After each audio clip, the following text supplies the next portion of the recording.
नमस्कार व्यूअर्स। आज हम बात करने जा रहे हैं इस वीडियो में बेनामी ट्रांजैक्शन या बेनामी प्रॉपर्टी के बारे में। हम सबने कई बार ये सुन रखा है कि बेनामी ट्रांजैक्शन, बेनामी प्रॉपर्टी क्या होती है। आपने इस टर्म को ऑलमोस्ट नेगेटिव सेंस में सुना होगा कि ये एक सही चीज नहीं है, कहीं ना कहीं गलत है। तो इसके हिस्ट्री में जाते हैं कि हुआ क्या। पर सबसे पहले यह समझते हैं कि बेनामी शब्द आया कहां से, होता क्या है। बेनामी प्रॉपर्टी या बेनामी ट्रांजैक्शन उसको कहते हैं जिसमें एक इंसान पैसा लगाता है पर प्रॉपर्टी खरीदी जाती है किसी दूसरे इंसान के नाम पर। तो जो इंसान पैसा लगा रहा है वो अपने नाम पर उस प्रॉपर्टी को रजिस्टर्ड नहीं करा रहा है। इस ट्रांजैक्शन को कहा जाता है बेनामी ट्रांजैक्शन। सबसे पहले इंडिया में 1778 में at the time of British rule ये रिकॉग्नाइज किया गया कि इस तरह के बेनामी ट्रांजैक्शंस का उपयोग इंडिया में हो रहा है। और उसके बाद तकरीबन 1854 में एक रिपोर्ट आई, जिस रिपोर्ट के तहत यह कहा गया कि जो बेनामी ट्रांजैक्शन है वो इंडिया का एक अभिन्न अंग है और यह हमारे यहां के कस्टम्स के हिसाब से चलता है, इसलिए इसका रिकॉग्निशन बहुत ज्यादा जरूरी है। तो ट्रस्ट एक्ट के सेक्शन 81 और 82 के हिसाब से बेनामी ट्रांजैक्शन को उस वक्त लीगल ठहराया गया, कानूनी ठहराया गया और कानून के मुताबिक 81 और 82 के मुताबिक ये बेनामी ट्रांजैक्शन एक लीगल ट्रांजैक्शन के तौर पे रहे। समय बीतने के साथ साथ 1976 में पहली बार हमारी पार्लियामेंट ने यह फील किया, महसूस किया कि जो कस्टम के तौर पर इस चीज को आगे बढ़ाया गया था और लीगल किया गया था बहुत पहले, ये कहीं ना कहीं गलत है और इस तरीके से हम अलाउ नहीं कर सकते।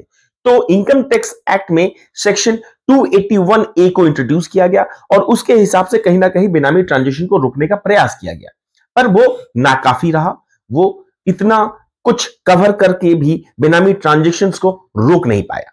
तो इसके बाद तकरीबन 1988 में लॉ कमीशन ऑफ इंडिया ने यह सजेशन दिया कि इसके लिए एक स्पेशल बिल लाने की जरूरत है, एक स्पेशल एक्ट लाने की जरूरत है। और उसी लॉ कमीशन की उसी रिपोर्ट के आधार पर आखिर इसमें किस किस तरह के सुधार और किस किस चीजों को इंक्लूड करना चाहिए, उन सारी बातों को के आधार पर रखकर लाया गया बिल। और उसके बाद वो कानून का स्वरूप लिया और वो था द प्रोहिबिशन ऑफ बेनामी प्रॉपर्टी ट्रांजैक्शन एक्ट 1988। और सबसे बड़ी बात, इस एक्ट को बनाने के बाद इसमें पूरी एक्सप्लेनेशन, डेफिनेशन, बेनामी ट्रांजैक्शन क्या हो सकता है, कौन, और उसके अंदर 2-3 एक्सेप्शंस भी दिए गए कि बेनामी ट्रांजैक्शंस में भी एक्सेप्शंस क्या हो सकते हैं। लाइक हिंदू अनडिवाइडेड फैमिली में कुछ इस तरह के ट्रांजैक्शन होते हैं जो कि एक्सेप्शन के तहत आ जाएंगे, जो जुर्म नहीं होगा अगर वो बेनामी ट्रांजैक्शन है तो भी।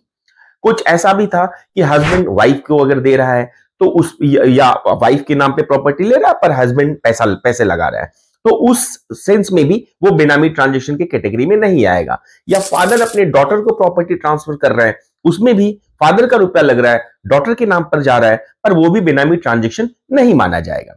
लेकिन इसके अलावा इन एक्सेप्शंस को छोड़ के बाकी जितने भी ट्रांजैक्शंस होंगे वो सारे के सारे ट्रांजैक्शंस कंप्लीटली ऑफेंस होंगे। और ये ऑफेंस जो है उस एक्ट के सेक्शन 53 से लेकर सेक्शन 55 के तहत उसको पनिशेबल बनाया गया।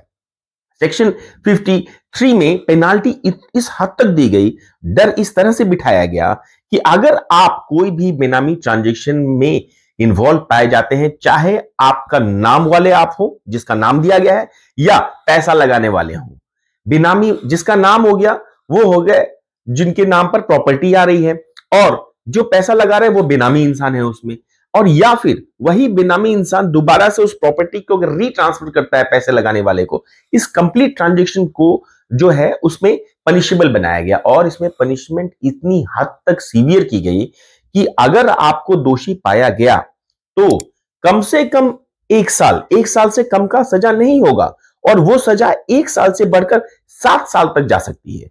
साथ इसके बाद एक और चीज इंक्लूड की गई कि जो प्रॉपर्टी की ट्रांजैक्शन हुई, उस प्रॉपर्टी का जो फेयर मार्केट वैल्यू उस वक्त होगा उसके 25% तक आपको एज अ पेनाल्टी भी पेमेंट करनी पड़ेगी।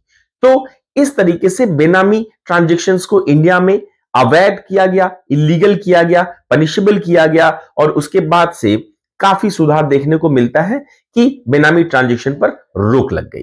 तो व्यूअर्स, ये थी जानकारी आपको आप ब्रिजेश मिश्रा के द्वारा बेनामी ट्रांजैक्शन के बारे में, और इसी जानकारी के साथ इस वीडियो को समाप्त करते हैं और मिलते हैं अगली वीडियो में। अगर आपको ये वीडियो पसंद आई हो तो प्लीज लाइक करें और शेयर करें जितना ज्यादा से ज्यादा हो सके। बहुत बहुत धन्यवाद।